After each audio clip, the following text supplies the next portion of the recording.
We take the time to listen to you.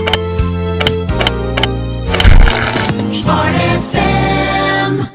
Halo Smart Listener, apa kabar? Senang sekali saya, Edi Ardian, hari ini hadir di tengah-tengah ruang dengan Anda dan juga di ruang visual Anda, menyajikan sebuah program di era kenormalan yang baru atau new normal yang saat ini masih menjadi sebuah isu, menjadi sebuah topik yang hangat diperbincangkan di seluruh dunia.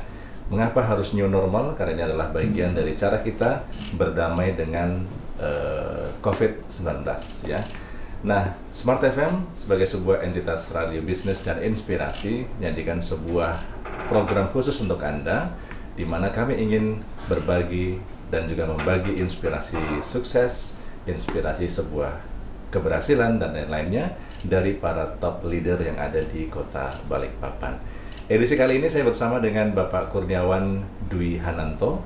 Beliau adalah General Manager PT PJB Ubijom Kaltim Teluk yang berkantor di Teluk Waru, Balikpapan Barat. Nah, baik Pak Kurniawan, saya sudah bersama dengan beliau dan kita bisa menyapa beliau salah seorang top leader yang berkenan untuk hadir dan juga membagi inspirasinya untuk kita semuanya. Pak Kurniawan, selamat siang. Selamat siang, Pak Ya, Edi. apa kabar? Alhamdulillah, Pak. Alhamdulillah sehat. Senang Ya. bertemu dengan Pak Edi kembali. Sama-sama. Senangnya juga saya berkali-kali lipat, Pak. Karena saya tahu Bapak adalah sosok yang sangat sibuk pastinya ya, Pak ya. Dan tanggung jawab di pundak Bapak juga pastinya sangat besar begitu ya. Karena ini berkaitan dengan hajat hidup orang banyak.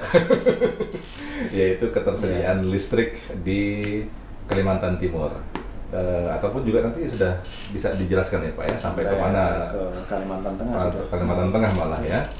Baik, kita ada di Eksekutif Talk Pak, Ya. program yang memang kami hadirkan untuk para top leader di Kota Balikpapan dan sekitarnya, dengan harapan bahwa saat ini di era new normal yang menjadi salah satu topik yang sangat-sangat hangat lah, hot issue lah ya di mana-mana, masyarakat kita, pemerintah kita, stakeholder lainnya, ini kan semuanya ada yang sedang mempersiapkan yang namanya masa transisi, ada yang sudah menjalankan itu dan lain-lain begitu ya.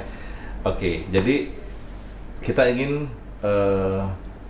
mengajukan sebuah topik ke Bapak. Topiknya agak serem-serem dikit lah ya. Tapi kami yakin Bapak bisa memberikan pencerahan kepada kami berkaitan dengan topik yang kami sampaikan, yaitu Emerging Stronger in the New Normal. Terlihat kuat di era new normal. Nah, ini saya yakin Bapak sudah siap nih dengan ulasannya, dengan pemikiran-pemikirannya yang smart begitu ya. Nah, berkaitan dengan ini saya persilakan. Ya, terima kasih Pak Edi. Mungkin sebelumnya kami perlu memperkenalkan dulu ya sebenarnya PJB ya. Yeah. Jadi PT PJB ini adalah anak perusahaannya PT PLN ya. Jadi kebetulan kami dari PJB Ubijom Kaltim Teluk ini mengoperasikan PLTU Teluk Balikpapan 2 kali 110 MW. Jadi asetnya adalah milik PLN, kami bergerak di jasa operasi dan pemeliharaan. Jadi sampai yang kami keluarkan dari PLTU itu sudah dari ke Kaltim, kemudian ke Kalimantan Selatan, dan juga sampai ke Kalimantan Tengah. Ya mungkin dengan adanya PLTU mungkin Pak Edi merasakan ya, mungkin sekarang udah jarang pemadangan. Jarang sekali. Ya. Nah, ini salah satunya memang disuplai dari pembangkit kami. Dan memang kalau kita bicara tentang pandemi COVID-19 ya tentunya sangat berefek juga di semua lini, termasuk juga di kami karena tentunya konsumsi listrik dari masyarakat juga akan turun dan produksi yang kami hasilkan juga mungkin ada pengurangan. Tapi sekarang kan pemerintah sudah menerapkan ini ya, new normal ya. Betul. Jadi sudah ditetapkan new normal. Kalau dulu kan kita bilang ada karantina wilayah, ada yang meminta lockdown, kemudian di luar di Jawa mungkin di Jakarta, di Surabaya ada PSBB. Kalau kita lihat di Balikpapan mungkin hanya pembatasan wilayah kalau saya lihat ya. Betul, iya. Tapi apapun itu sebenarnya tujuannya sama, untuk mencegah terjadinya penularan yang lebih masif gitu ya. Betul. Dan kalau kita bicara new normal, ini perlu diingatkan kembali ke teman-teman ya. Jadi bahwasanya belum berakhir sebenarnya pandemi ini. Betul. Pandemi ini belum berakhir. Oleh karena itu ya kita harus tetap waspada. Jadi kalau kita lihat dengan kondisi yang sekarang ini dengan adanya pandemi COVID-19, kemudian pembatasan wilayah, kita jadi tidak bisa pergian gitu ya. Akhirnya apa? Terjadi perubahan gaya hidup kalau saya lihat ya. Iya. Saya lihat perubahan gaya hidup, adanya transformasi digital, gitu kan. Kalau sekarang kami dengan kantor pusat di Surabaya meeting sudah online, sudah untuk 100 orang nggak perlu mendatangkan. Kemudian kalau kita lihat seperti Tokopedia atau belanja-belanja online juga sudah orang-orang sudah mulai menggunakannya itu. Bahkan bekerja juga sudah work from home, ya. Bekerja sudah work from home, kemudian apalagi sekolah juga sudah online juga. Jadi itu adalah suatu transformasi ketika dulu pandemi, kemudian adanya new normal ini yang memang masyarakat mau tidak mau harus beradaptasi. Dan kalau kembali ke tema yang tadi terlihat kuat, itu ya mau tidak mau memang mau tidak mau kita memang harus siap untuk bisa menjalani ini. Jadi kalau kita lihat dari pemerintah sebenarnya tujuan itu apa sih? Tujuan itu adalah yang pertama dengan new normal ini ya, itu adalah kita diminta masyarakat itu adalah produktif. Masyarakat produktif tetapi aman dari COVID-19. Karena jadi tidak bisa saling menunggu ini. Kamu harus sehat dulu gitu ya. Sehat dulu, setelah itu semuanya sehat baru kita ekonomi dijalankan. Ya sudah terlanjur kolab gitu ya. Kalau kita lihat kan ada yang kuat 2 bulan, yang kuat 3 bulan, akhirnya ya ada yang dirumahkan ataupun PHK gitu ya. Jadi memang harapannya adalah dengan new normal ini kita harus tetap produktif, tetapi tetap harus aman dari COVID-19. Bagaimana dengan aman 19? Kita harus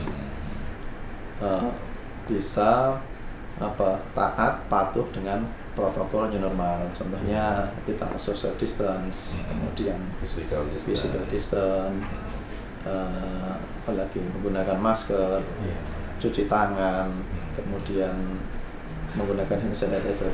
Itu adalah suatu kondisi yang memang harus kita laksanakan supaya supaya kegiatan ekonomi itu tetap berjalan. Sehingga masyarakat Indonesia diharapkan walaupun ada pandemi di sekitar kita, tapi kita tetap sehat dengan melaksanakan protokol-protokol new normal. Sama sebenarnya di kantor kami di PJB juga menerapkan. Jadi kita rapat sudah tidak ketemuan dalam satu ruangan yang besar, kita sudah online dengan teman-teman yang ada di lapangan. Kemudian ruangan kerja kita batasi. Ada sebagainya ya. Itu adalah yang bisa kami sampaikan terkait dengan itu ya. Bahasanya ini belum berakhir, tapi kita harus siap untuk bisa melaksanakan kegiatan ini seperti biasa, tetapi dengan protokol new normal yang sudah diatur oleh pemerintah. Mungkin itu Pak Adi. Oke, jadi hal-hal yang paling utama saat ini adalah di era new normal ini memang hal-hal yang baru itu harus banyak kita pelajari ya Pak ya. Termasuk juga sebetulnya kayak kebiasaan mencuci tangan itu kan bukan hal yang baru sebetulnya, hanya karena dibiasakan lagi supaya kita makin lebih higienis dalam hal menghindari penyebaran COVID-19 ini. Tapi kalau dari aplikasinya Pak di lingkungan Bapak begitu supaya terlihat teman-teman, saya yakin kan Bapak memimpin sekian banyak orang gitu kan. Ada di antara mereka pasti yang was-was gitu ya. Ini terkena dampak nggak ya gitu ya. Terus Betul. juga ada di beberapa sebagian teman yang gelisah, nggak bisa pulang kampung gitu kan. Akhirnya rapuh jiwanya. Atau ada juga yang ya barangkali Sama saya ya. juga. Nah, terlihat kuatnya ini apa sih yang Bapak lakukan dan aplikasinya seperti apa di perusahaan di PJB ini? Gimana ya? Jadi supaya terlihat kuat sebenarnya kalau kita ngomong di awal-awal dulu pandemi itu ya, awal pandemi itu kan orang mungkin kalau kita bilang tadi cuci tangan ya dulu memang sudah, Iya, iya, iya. tapi kita punya protap sebenarnya. Jadi apa yang sudah menjadi garis dari Kementerian Kesehatan, kemudian diratifikasi oleh Kementerian BUMN, kemudian Bapak kami dari PLN, Iya, iya. kemudian PJB juga menerapkan, kemudian di internal kami juga menerbitkan surat edaran dari Iya. pimpinan gitu ya, dari general manager. Ini untuk mengatur sebenarnya. Iya. Jadi ini loh, kamu budaya bekerja itu harus seperti ini. Kita bekali teman-teman, jadi satu orang satu hand sanitizer, kemudian apa? Kita kasih masker. Iya. Kemudian jam bekerja juga kita atur, ruangannya kita atur. Nah, kemudian apa? Ini selalu kita sosialisasikan. Ketika rekan-rekan ini sudah paham ataupun mengerti bahwanya memang COVID-19 ini nggak kelihatan. Kita ini kan ya berdampingan dengan musuh yang nggak kelihatan. Iya, betul. Artinya dengan kita membuka wawasan mereka, wawasan rekan-rekan karyawan, kemudian kita bekali juga dengan fasilitas-fasilitas yang memang sudah kita siapkan sesuai dengan standar ya, protokol. Itu ya harapan kami adalah walaupun tidak hanya di kantor, mereka ketika sampai di kos-kosan, sampai di rumah itu sudah bisa menerapkan itu. Dan juga mereka kita atur supaya tidak keluar kota gitu ya, jadi tidak boleh keluar kota. Iya, iya. Dan kebetulan diperkuat lagi kemarin ada apa itu pesawat yang nggak boleh dia, sehingga lebih memudahkan kami sebenarnya untuk bisa mageri sebenarnya. Iya, iya, iya. Tapi apapun itu sebenarnya ketika mereka dibatasi hal-hal yang memang di luar normalnya mereka, kan pasti ada demotivasi gitu ya. Iya, iya, Orang iya. menjadi kangen juga. betul. Yang Apalagi kami nggak bisa ngafe gitu kan, kadang merasa banget tuh. ya memang selalu kita sampaikan supaya apa? Supaya mereka lebih ya. Ternyata ini memang yang harus kita lakukan. Ya sabar sebentar, memang sabar sebentar supaya apa? Supaya kita sehat. Karena sekarang ini kalau kita lihat COVID-19 yang penting adalah kita survive sebenarnya saya lihat. Betul, betul. Ya. Kalau saya sebagai diri sendiri, saya harus meyakinkan saya bisa survive. Kalau saya survive berarti saya bisa pulang ke rumah gitu ya. Artinya kalau kita sepaham sekarang adalah supaya saya ini sehat. Kalau saya sehat berarti saya bisa kembali gitu ya. Bagaimana caranya ya kita patuhi protokol-protokol itu. Dan memang kalau ngomong masalah bagaimana supaya mereka bisa terlihat kuat itu ya gimana? Kalau kami sih memang kemarin kita support sebenarnya kayak makanan sehat, vitamin itu kita berikan supaya apa? Supaya mereka merasa bahwasanya oh ini loh dari perusahaan memberikan support berarti mereka peduli pada kami. Ketika mereka peduli kepada kami, apa yang harus saya lakukan? Berarti saya sudah harus bisa mempraktekkan apa yang menjadi arahan-arahan dari perusahaan. Betul. Masalah rindu atau keluarga ya mau tidak mau, karena kan kalau kita lihat di televisi pun kan dari presiden, dari kementerian, kan sudah lihat jangan mudik dan karena menimbulkan alam bawah sadar. Oh, saya memang harus bisa menahan menahan mungkin hawa nafsu.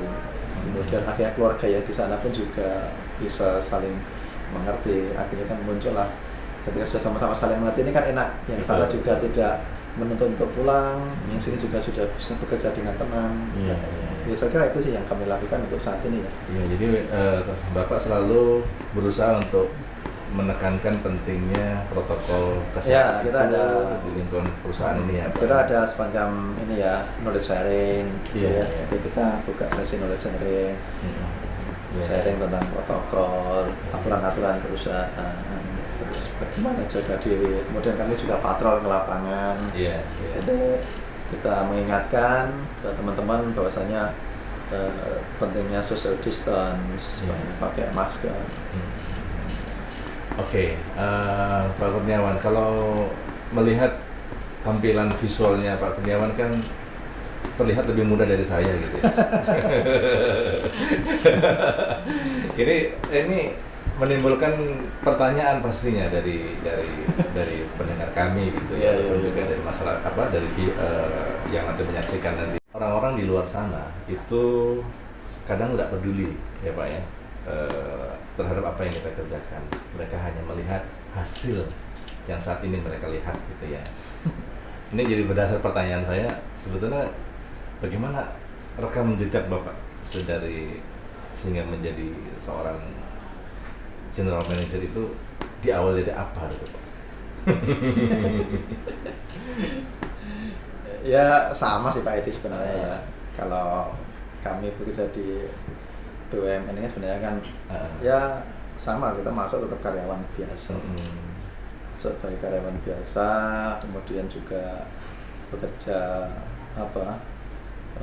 seperti rutinitas. Cuma pada saat saya mungkin masih di staf ya dulu ya, terus saya merasa sih kadang mendapat penugasan, kemudian terlibat sebagai tim. Lah, masa-masa itulah masa-masa belajar saya yang saya lihat gitu ya. Jadi ketika kita dihadapkan rutinitas untuk menghandle sebuah pekerjaan, kemudian dengan hasil yang bagus, ya akhirnya mungkin dari atasan melihat gitu ya, seperti melihat, akhirnya diberikanlah kesempatan untuk bisa, kalau di sini uji kelayakan ya, fit and proper test gitu. Sebagai supervisor di Gresik. Jadi saya dulu pertama kali itu masuk di Gresik ya. Dari Gresik. Dari Gresik, kemudian supervisor juga di sana, tetapi dengan proses bisnis PJB ini kan banyak ya. Mereka juga mengelola, ada di unit-unit di Jawa, banyak PLTU di Jawa. Jadi saya berkesempatan untuk dapat menjadi manajer di Pacitan, kemudian Indramayu juga pernah manajer juga, kemudian di Kalimantan Tengah, di Pulang Pisau, kebetulan pada saat itu promosi juga sebagai GM, dan akhirnya sampailah ke sini.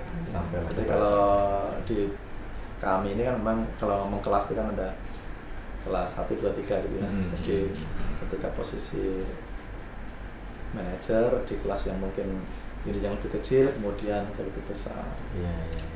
Jadi sebenarnya hampir sama saja, cuman yang saya rasakan sih banyak belajar sebenarnya saya sih. Jadi ketika kita diberikan suatu tugas, kita diberikan suatu pekerjaan, disitulah sarana untuk kita selalu mengeksplor diri sendiri, kemudian belajar. Akhirnya kita mempunyai pengalaman dan juga tantangan gitu ya. Ketika kita diberikan suatu challenge, itu kita tidak menolak sebenarnya. Jadi dulu waktu kami di Gresik, kebetulan ya mungkin masih junior ya, junior. Saya merasa saya belum begitu pintar, tapi ketika diminta sama rekan gitu, ayo kita pada saat itu ke Kalimantan gitu ya. Akhirnya dari situlah saya tertantang, kok saya belum, ya saya bisa tapi belum bisa 100% gitu ya. Akhirnya disitulah tempat kita untuk menempa ya. Jadi saya belajar banyak. Kemudian karena apa, tujuannya ketika kita ditugaskan di sana itu kan jangan sampai mengecewakan orang yang mempercayai kita gitu kan, sama customer juga kan. Jadi kita belajar di situ. Akhirnya dari situlah mungkin ketika diajak ke Sumatera, kita juga berani. Jadi kalau poinnya sih mungkin kita harus banyak belajar, kemudian juga harus bisa berani menerima tantangan. Berarti kata kuncinya adalah berpikiran terbuka, berani menerima tantangan, dan mengikuti arahan ya Pak ya. Ya, jangan takut itu. Jangan takut begitu ya. Hal-hal lain yang memotivasi Pak Kurniawan untuk kemudian bisa mengikuti apapun yang diperintahkan ataupun apapun yang diberikan challenge itu apa Pak? Hal yang memotivasi.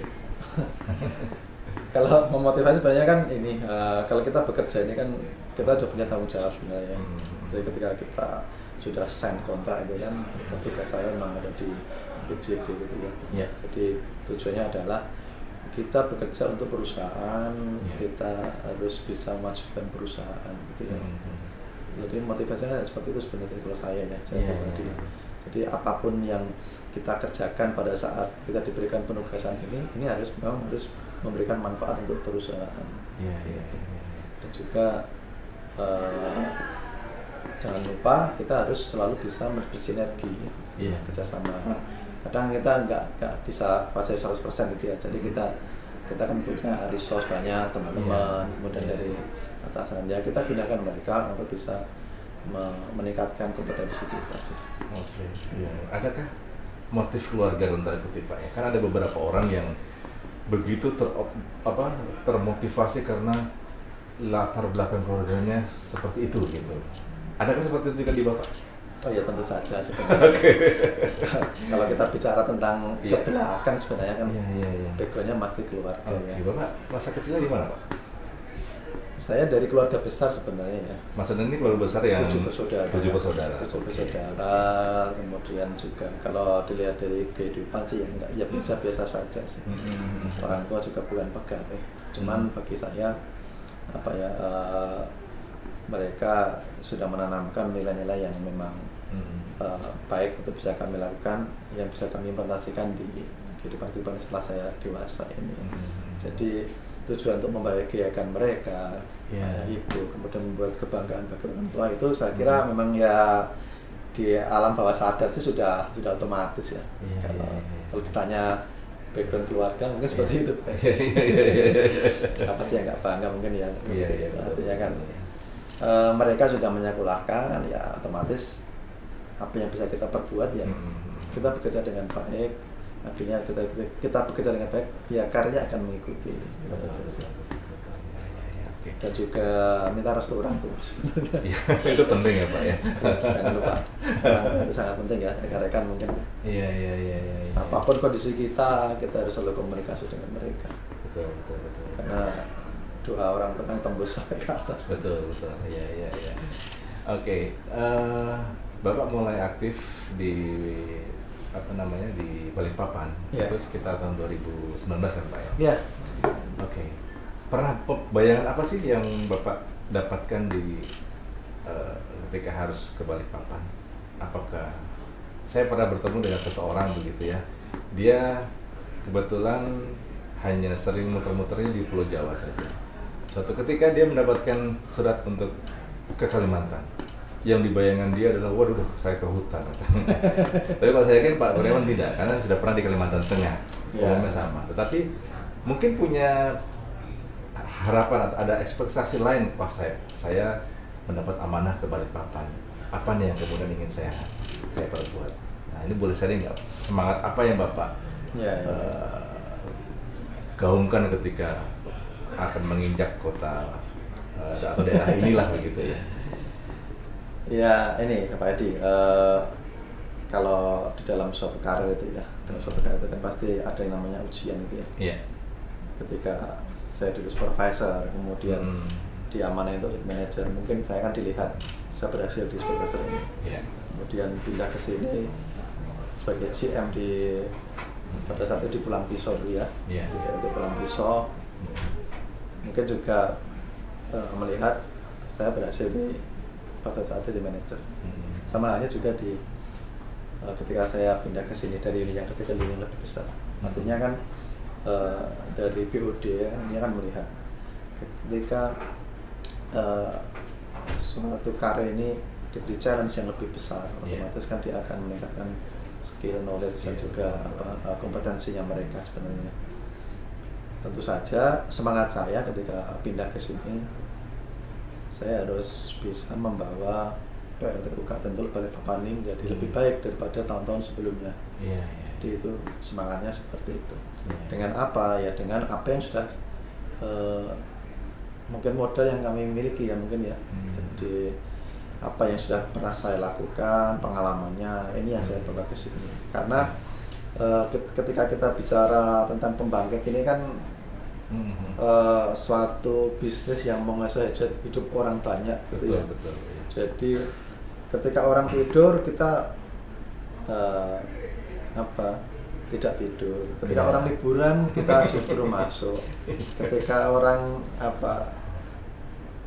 ya apapun lah kita nggak boleh mati. Oleh karena itu semangatnya adalah harus meningkatkan performance apapun kinerja dari PLTU Teluk Balikpapan. Dengan cara apa? Dengan cara apa yang sudah ada di sini itu kita review, gapnya seperti apa, kemudian kita bikin strategi supaya bisa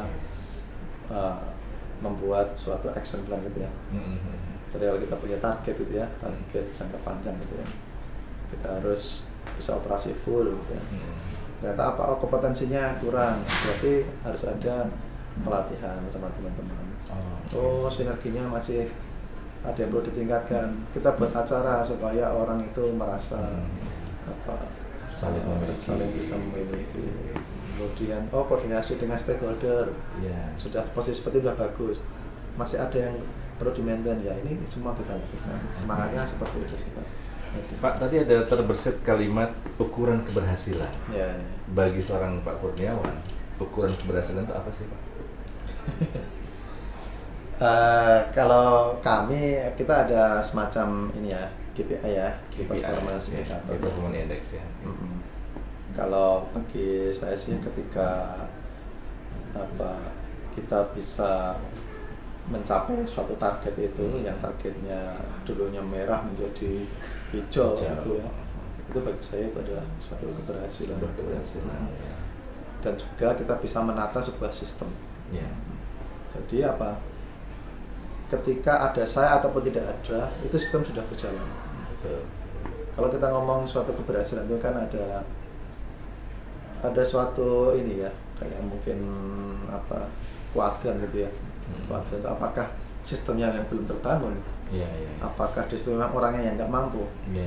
Sehingga dia kinerjanya belum begitu berhasil. Atau apa justru ada orang hebat gitu kan?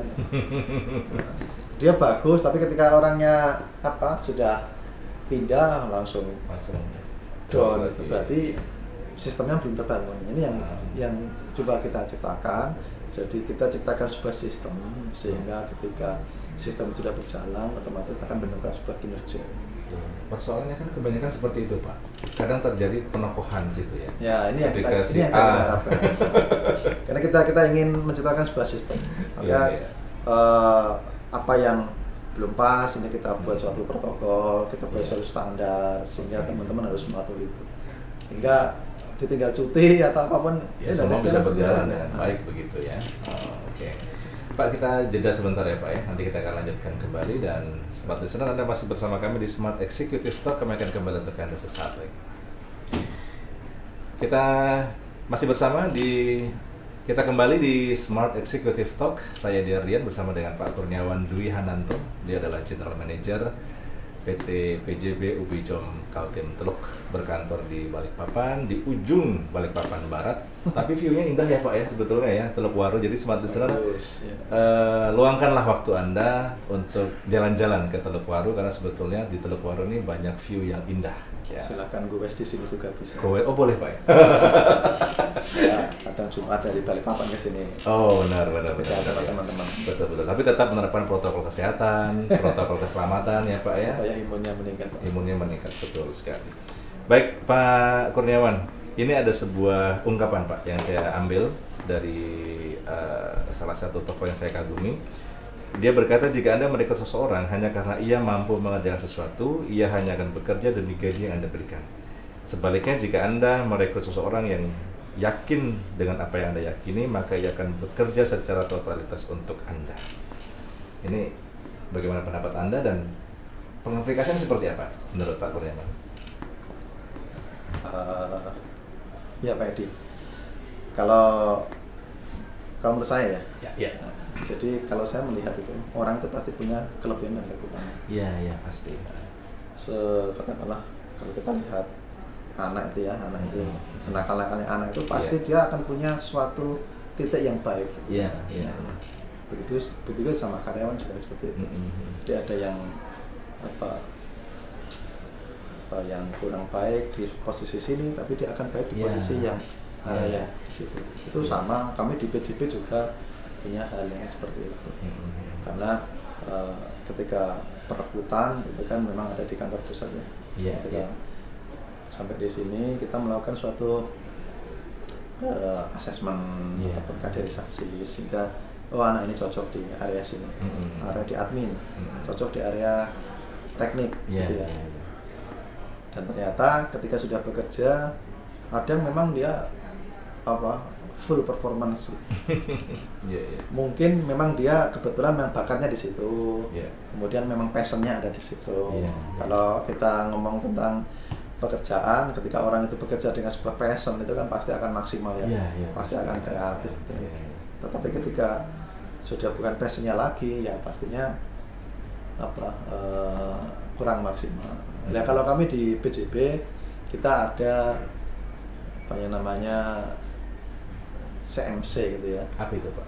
Coaching, mentoring, dan konseling. Coaching, mentoring, konseling. Jadi coaching itu apa? Ketika anak itu dilihat gitu ya, dilihat performanya kurang bagus. Ya kita ada namanya coaching, kita panggil. Kita berikan apa masalahnya, kekuranganmu di sini loh, harusnya seperti ini gitu kan. Kemudian apa yang kita harapkan gitu kan. Kemudian saya nggak bisa Pak, saya belum mampu untuk melaksanakan itu. Oke, kalau itu kita mentoring gitu. Ini berarti kita dampingi ya. Pendampingan internal. Bisa internal, bisa dari luar. Internal itu bisa dari atasannya, bisa dari temannya yang memang dia bisa. Atau kalau emang di internal kami nggak cukup, ya dengan kita manggil dari unit yang lain atau dari eksternal, dari mungkin bisa dari Smart FM untuk melatih MC gitu ya. Ada Dani Pak itu. Jadi itu ya. Ternyata dia sebenarnya nggak apa-apa, tapi saya ada masalah keluarga Pak. Kita ada konseling, ada fungsi SDM yang mengatur itu. Ya ini apa tujuannya? Karyawan itu diberi pengertian, diberi arahan supaya paham apa yang menjadi tanggung jawab dia, apa yang menjadi keinginan dari manajemen, keinginan dari perusahaan. Kemudian kita juga tahu apa masalahnya dia. Dan akhirnya dengan melihat seperti itu, ya kita harapkan, kita pantau kinerjanya akan lebih maksimal gitu ya. Tapi kalau memang nanti ternyata masih belum maksimal, ya bisa kita rotasi. Karena kan kadang kan gini ya, anak ini udah kita dorong terus ternyata nggak bisa maksimal ya. Ya coba kita taruh di posisi yang lain. Ternyata passionnya di sini nih. Ya udah. Memang seperti itu. Itu ada skema-skema yang memang kita terapkan di perusahaan kami seperti itu tadi. Persentasenya cukup besar juga Pak, antara yang demotivasi ataupun yang ini ataupun yang termotivasi begitu. Ya ada tapi nggak banyak sih. Kita usahakan supaya bekerja ini kan nyaman tapi tetap produktif gitu. Betul ya. Kalau saya sih prinsipnya seperti itu, jadi nyaman, produktif, kemudian arahnya jelas, karyawan yang tidak bingung. Saya usahakan seperti itu Pak. Itu Bapak menciptakan inovasi sendiri atau mengikuti SOP Pak? Ya kalau itu kan aja ya Pak. Kreasi kalau SOP nggak ada. Cuma kan kadang kan ketika saya di bawahan kan juga merasakan atasan yang memang ini yang bisa menjadi teladan, ini yang bisa menjadi contoh. Kan dengan berjalannya waktu saya bekerja ini kan terus terang ya banyak merasakan dari atasan siapa gitu. Diambil yang baik lah Pak, caranya begini dan begitu ya. Ya nilai-nilai itu yang coba kita terapkan di sini. Nggak ada SOP. Tapi sejauh ini hal-hal yang Bapak lakukan itu diterima dengan sangat baik oleh rekan-rekan Bapak atau tetap masih ada riak-riak kecil yang harus Bapak hadapi? Ya mudah-mudahan diterima dengan baik, tapi kalau ada riak-riak kecil ya kita komunikasikan. Jadi gini Pak Edi, jadi kalau memang ada something ataupun apa yang ya orang banyak gitu ya, orang banyak kita nggak bisa lah memenuhi ekspektasi dari semua orang, makanya seperti ini. Tapi tetap kita komunikasikan, kita sampaikan, komunikasikan tentang seperti ini. Kalau memang bisa kita penuhi ya kita penuhi, kalau memang enggak ya kita usahakan ya supaya keterbukaan ini terjalin, tetapi tetap harus ada di dalam koridor perusahaan. Kita nggak mungkin lah melaksanakan suatu proses bisnis yang semau gue gitu kan ya. Jadi ya semua harus kita atur dengan baik, tapi ada komunikasi dengan atasan, bawahan, rekan kerja, sehingga tidak merasa kamu perintah tapi ayo kita bekerja bersama. Ini yang kita ciptakan juga. Ini kalau saya ngambil ilmunya Yakob Ezra ini, Pak Kurniawan ini tipikalnya intim, mirip dengan Ibu Maya, pimpinan saya, intim orangnya. Jadi ya gitulah pokoknya. Oke. Pak, ada juga statement atau bukan statement tapi opini Pak bahwa seorang leader, apalagi di masa-masa sulit seperti hari ini ya, kalau kita berbicara di yang kondisi lebih luas Pak ya. Anggaplah misalkan mereka-mereka yang pengusaha kan banyak yang terdampak begitu ya. Nah ini terkadang anak buah atau rekan kerja itu kan butuh kehadiran langsung untuk mengurangi keputusasaan lah begitu. Dengan pandemi maksudnya. Ya, misalkan kita anggap kondisi hari ini sebagai contoh begitu ya. Sebagai contoh misalnya, nah kalau misalkan Pak Kurniawan dihadapkan pada kondisi seperti itu, bentuk keterlibatan apa yang Bapak bisa lakukan untuk mengangkat moral mereka? Misalkan ya, kita anggap berandai-andai Pak Kurniawan ini memiliki sebuah unit bisnis sendiri, misalnya gitu Pak ya. BJB ya. Nah, bukan BJB nih. Kira-kira kalau bayangan Bapak bentuk keterlibatan langsung sebagai seorang leader untuk membangkitkan motivasi kawan-kawan itu seperti apa bayangan Bapak? Kalau keterlibatan tentunya kita coba menggali mereka sebenarnya. Menurut saya ya. Jadi gini, ketika kita punya suatu kondisi bisnis, kemudian bisnis kami terdampak, ya kan, mau tidak mau kan saya harus mencari solusinya.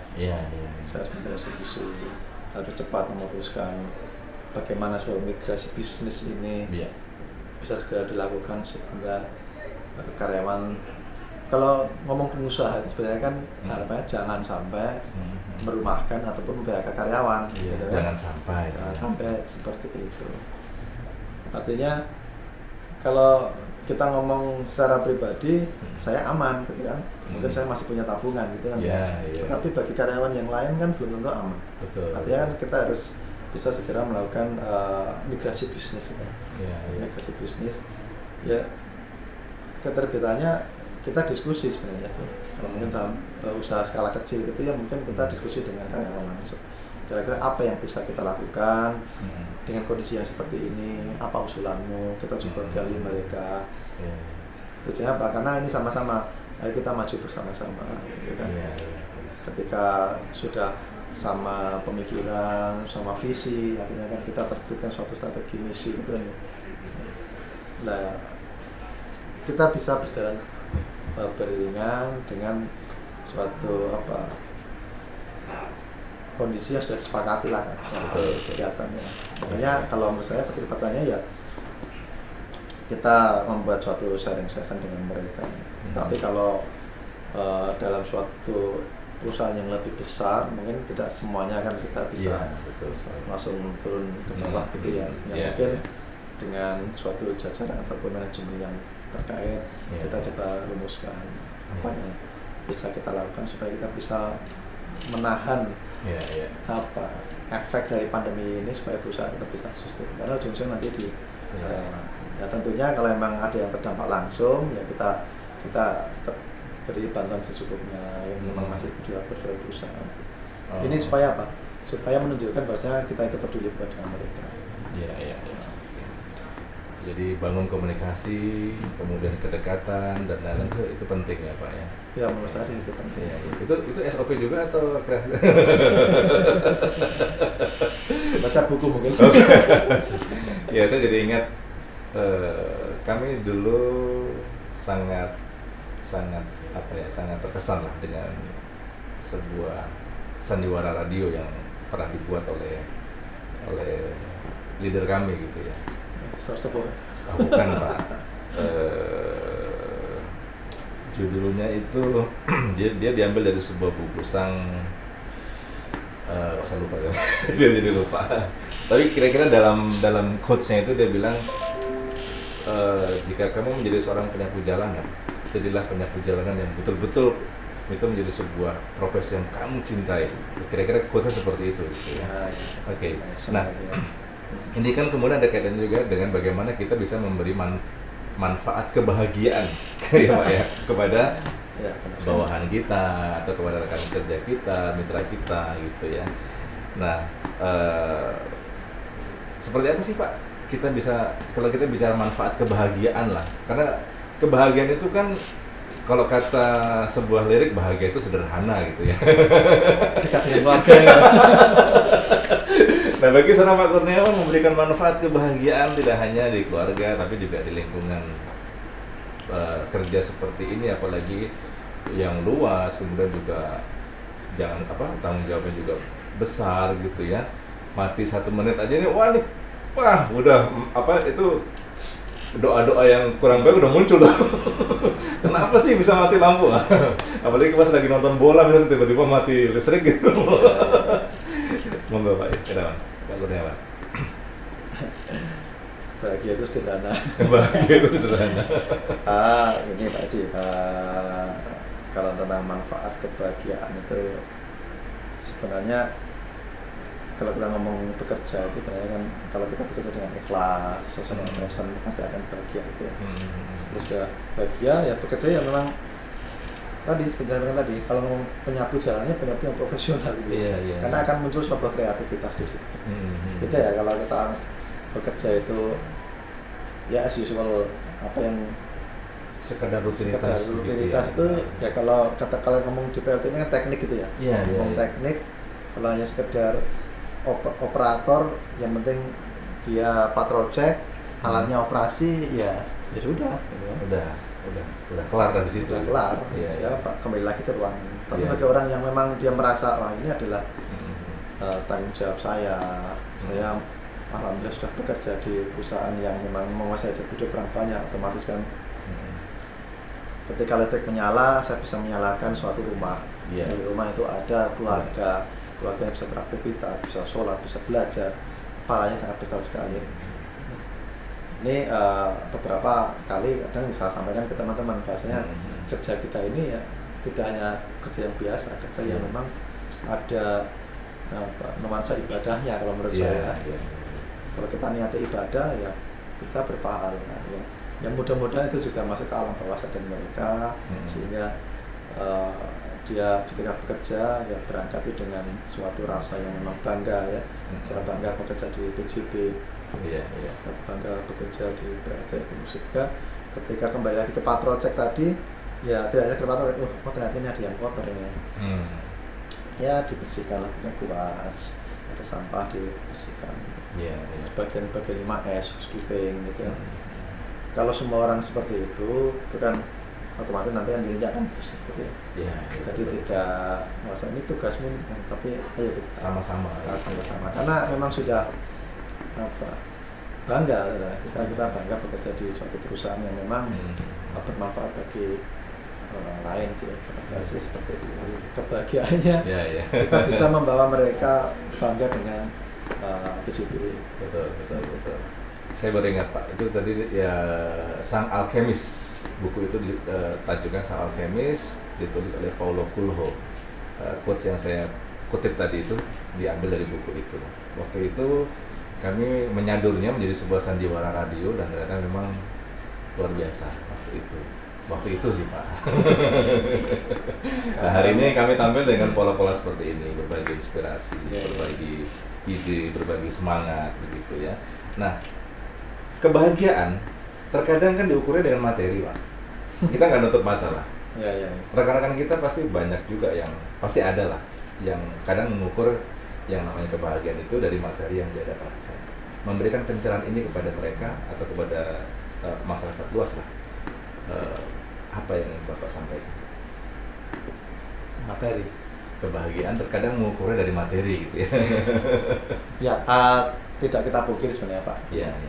Ketika kita ngomong materi pasti ada hubungannya dengan apa yang bisa kita raih gitu ya. Iya. Materi banyak. Kita kerja di PJB atau di perusahaan apapun pasti akan melihat ukurannya pasti penghasilan saya sebenarnya. Iya. Kalau kita berbicara tentang itu, kita kembali lagi kalau di aturan perusahaan sebenarnya. Perusahaan itu kita ada namanya pengukuran kinerja gitu ya. Ketika anak ini kerja yang bagus, ya otomatis dia akan berdampak pada suatu koefisien kinerja yang bisa mungkin diukur di akhir tahun. Itu yang mungkin dipahami teman-teman yang ada di sini, dan juga bisa memberikan salah satu motivasi bagi kami. Karena kalau orang yang bekerja biasa-biasa saja dengan yang bekerja rajin sama saja, ya pasti akan ada semacam ketimpangan ya. Ketimpangan, tidak puasan loh. Dia biasa saja juga seperti itu. Kenapa saya harus seperti ini? Nah, ini yang kita ciptakan pola-pola seperti itu di PJB. Ya, jadi kita ada juga sebenarnya. Bagaimana cara mengukur kinerja seseorang dengan balance scorecard dengan KPI masing-masing individu, sehingga akan diukur menjadi suatu komponen materi ya. Mudah-mudahan itu bisa memberikan salah satu semangat atau motivasi mereka supaya lebih, kalau tadi Pak dibilang bahagia dari sisi materi. Tapi kalau saya pribadi sih sebenarnya kalau materi itu pasti akan mengikuti saya. Jadi ketika kita bekerja dengan ikhlas, otomatis nanti akan mengikuti. Artinya apa? Awalnya dulu staff, kemudian kerjanya bagus, akan dilihat. Ketika mereka jadi supervisor, ya otomatis akan mengikuti. Kemudian jaringannya juga akan lebih luas, dan kita akan suatu peluang-peluang di dalam rangka meningkatkan materi. Itu akan ikut lah sebenarnya. Tidak harus ditutup di awal sebenarnya. Betul. Jadi smart listener, hal yang utama yang sangat kita dapatkan hari ini adalah bekerjalah dengan ikhlas ya. Kalau dalam ungkapan bahasa Jawa itu kan Gusti Allah mboten sare gitu Pak ya. Tuhan itu tidak tidur gitu ya. Pas sepanjang keikhlasan itu bisa kita terapkan dalam kehidupan sehari-hari, yang namanya rezeki dan lain-lain itu biasanya akan mengikuti gitu ya Pak ya. Baik, nah ini kita hampir sampai di bagian akhir nih Pak. Masih ada satu hal yang ingin saya tahu dari seorang Pak Kurniawan. Ini saya mengambil juga sebuah pengalaman dari seorang Steve Jobs. Siapa yang nggak kenal Steve Jobs gitu ya? Beliau itu mempunyai keinginan besar untuk bisa mendorong para pemimpin yakin dengan langkah yang mereka ambil. Terkadang kan begini Pak, menghadapi suatu masalah atau menyikapi suatu keadaan, ya contohlah hari ini bahwa hidup berubah, tatanan kehidupan berganti, kita masuk di era new normal. Bahkan hari ini mungkin kita sudah jarang mendengar kalimat milenial lagi. Karena kita lebih sering mendengar new normal. Bahkan seorang Yusuf Hadi Pak, beliau adalah marketing pakar branding lah ya. Dalam sebuah talkshow di Smart FM itu mengatakan 100 sektor itu akan mengalami banyak perubahan. 100 beliau bahkan sampai berani mengeluarkan sebuah judul 100 prediksi untuk kehidupan yang baru begitu, 100 prediction of the new normal. Ini yang juga salah satu yang akan kita bawa dalam webinar UMKM kita hadirkan beliau supaya UMKM kita juga dan teman-teman pengusaha itu bisa punya insight begitu ya. dari seorang pakar itu ternyata punya prediksi begini nih di sektor pendidikan, sektor pariwisata, sektor perhotelan, sampai di work from home itu menurut beliau itu pasti akan berlanjut itu. Karena orang udah ketemu nyamannya gitu. Bisa jadi kantor itu akan sepi dan segala macam. Oke lah, tapi itu bagian lain. Nah, yang saya ingin gali dari Bapak adalah bagaimana kita bisa mendorong atau kita bisa mendapatkan satu keyakinan berkaitan kita korelasikan dengan tema terlihat kuat tadi, karena kadang-kadang memang walaupun di dalam kita rapuh kan harus kelihatan kuat ya Pak ya. Contohnya Mbak Monik itu kan sebetulnya dalamnya rapuh tapi dia kelihatan kuat aja. Kangen tapi kuat-kuatan. Tapi dia kuat. Oke. Apa inspirasi yang ingin Bapak sampaikan kepada masyarakat luas, kepada pendengar kami begitu ya, korelasi antara kita bisa yakin untuk kemudian juga kita bisa terlihat strong begitu. Ya. Jadi apa tadi? Yakin untuk langkah yang harus ambil masa ini. Ya. Jadi gini Pak Di, pemimpin itu harus bisa menunjukkan suatu keyakinan gitu. Ya. Ketika pemimpinnya itu dia yakin kuat, bawahnya dia akan ikut. Ya. Semesta mendukung. Kemudian dia akan merasa nyaman.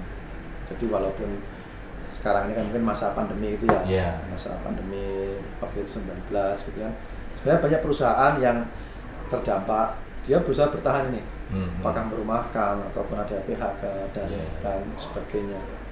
Tetapi ketika dihadapkan posisi seperti itu kan, suatu pimpinan perusahaan kan juga, walaupun tadi di depan saya sampaikan harus ada komunikasi, tetapi komunikasi itu kan harus sudah punya suatu visi sebenarnya, suatu strategi, meyakinkan bahwasanya kita akan bisa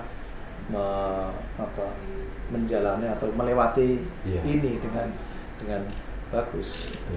Jadi ini yang harus kita tunjukkan, kekuatan seorang pemimpin. Caranya apa? Ya, caranya kalau tadi Pak Edi bilang ada seminar, ada usaha yang mungkin terdampak, itu memang harus segera membuat suatu migrasi yang cepat, gitu ya. Jangan telat, gitu ya. Sebenarnya sama di PJB pun juga sama seperti itu. Sekarang dengan adanya masa seperti ini, kami di Kabupaten Teluk ini sekarang kita sedang melakukan proses co-firing biomass. Jadi kalau kami PLTU itu bahan bakarnya dengan batu bara. Sekarang ini kami sedang pengujian ini, besok. Kita pengujian dengan menggunakan cangkang sawit. Berarti limbah lah itu Pak ya? Iya, kalau di luar kan udah limbah ini. Ini kita bakar ya untuk sebagai substitusi batu bara. Jadi dengan efek rumah kaca, kemudian Pak Presiden sendiri sudah menetapkan mengurangi emisi ini, tapi di PJB kita sudah mulai membuat strategi supaya supaya emisinya bagus, BBP-nya, karena ketika kita bakar dengan cangkang ini harganya lebih murah bisa ya. Itu nanti secara kalau ngomong rupiah mungkin per kWh hanya selisih 5 rupiah, tapi kalau per 100 per 1000 udah kelihatan berapa. Jadi strategi itu sangat perlu ya. Jadi sangat perlu ketika kita dihadapkan pada kondisi yang new normal seperti ini. Jadi harus segera membuat strateginya seperti apa. Pasti dalam suatu strategi ada suatu resiko ya. Resiko yang menyebabkan apa yang akan kita ambil itu berhasil atau tidak. Artinya dengan kita mengidentifikasi risiko, kita bisa membuat suatu langkah-langkah mitigasi. Langkah-langkah supaya ketika ini terhambat, ini harus kita lakukan. Jadi untuk meyakinkan, untuk membuat kita kuat, kita harus punya suatu strategi. Kondisi perusahaan seperti ini, tapi kita punya strategi A, strategi B gitu ya, strategi C. Ini yang harus kita ekspor, kita sampaikan ke mungkin ke jajaran kita, ke stakeholder kita. Dan di dalam strategi itu kita di dalamnya punya suatu langkah-langkah. Jangan sampai kita menerapkan suatu strategi perubahan bisnis tapi tanpa ada mitigasi risiko ya nanti akan konyol Ya nanti. nothing juga akhirnya Pak. Boleh, jadi harus meyakinkan itu karena Oke. ya intinya itu dari strategi membuat mitigasi risiko dan Baik. jangan terlambat, jangan menunggu menurut saya ya. Action langsung ya Pak. Kalau sekarang ini kalau kita lihat di toko-toko online itu ya, kadang ada orang berubah ya, dari dia konveksi besar ternyata ada peluang di masker nih, Ya. langsung dia bikin masker seret. Iya. Orang-orang yang seperti itu yang nanti akan berhasil Iya, iya. Cepat beradaptasi cepat beradaptasi dengan perubahan kondisi zaman, perkembangan zaman. perubahan zaman apa ketika new normal ini yang dibutuhkan apa dia langsung bisa mencari informasi, dia langsung segera berubah. Jadi agility, kelincahan itu sangat dibutuhkan di dalam posisi-posisi yang masa-masa pandemi ini sehingga kita jadi strong lah Iya, di jadi depan. look strong. Kalau kita diam aja lama-lama akan jatuh. Iya, iya. Jadi satu kata kunci lagi adalah kelincahan ya Pak ya. Kelincahan. Ya. Iya, iya Pak Kurniawan, ini terima kasih sekali sharingnya. Saya saja termotivasi ya. Insya Allah pendengar kami juga akan lebih termotivasi daripada saya dan banyak juga makin banyak juga orang yang akan lebih termotivasi. Tapi satu lagi Pak, langkah kecil yang sudah PJB lakukan dalam mendukung ekonomi masyarakat boleh di-share mungkin dalam Contohnya, contoh misalnya yang kemarin saya lihat kan saya lihat di postingannya Mas Buyung tuh, dia posting tebar lele atau apa begitu Pak? Oh, di Balikpapan. Budidaya lele atau singkat saja kalau yang itu, apakah seperti apa sih bentuk ininya? Bentuk konkretnya? Ya, bentuk konkret. Jadi kalau kami di perusahaan itu kan sebenarnya punya Iya. kewajiban untuk CSR gitu ya, Iya, corporate iya. social responsibility Responsibility. ya. Di masa pandemi ini memang strateginya agak berubah dengan yang dulu sebelum masih normal gitu ya. Kita normal Iya. itu kita punya sebenarnya rencana strategi. Iya. Rencana strateginya kita ingin mengembangkan apa A, B, C. Iya, Contoh iya. kita ingin mengembangkan pariwisata, tapi ternyata kan pariwisata sudah inilah agak turun ya. Iya, iya. Otomatis kita harus menyesuaikan. Dan kebetulan di Balikpapan ini kita juga melihat suatu peluang gitu ya. Ketika di masa pandemi COVID-19 ini masyarakat dibatasi untuk beraktivitas, bisa jadi nanti suplainya bahan pokok akan terhambat.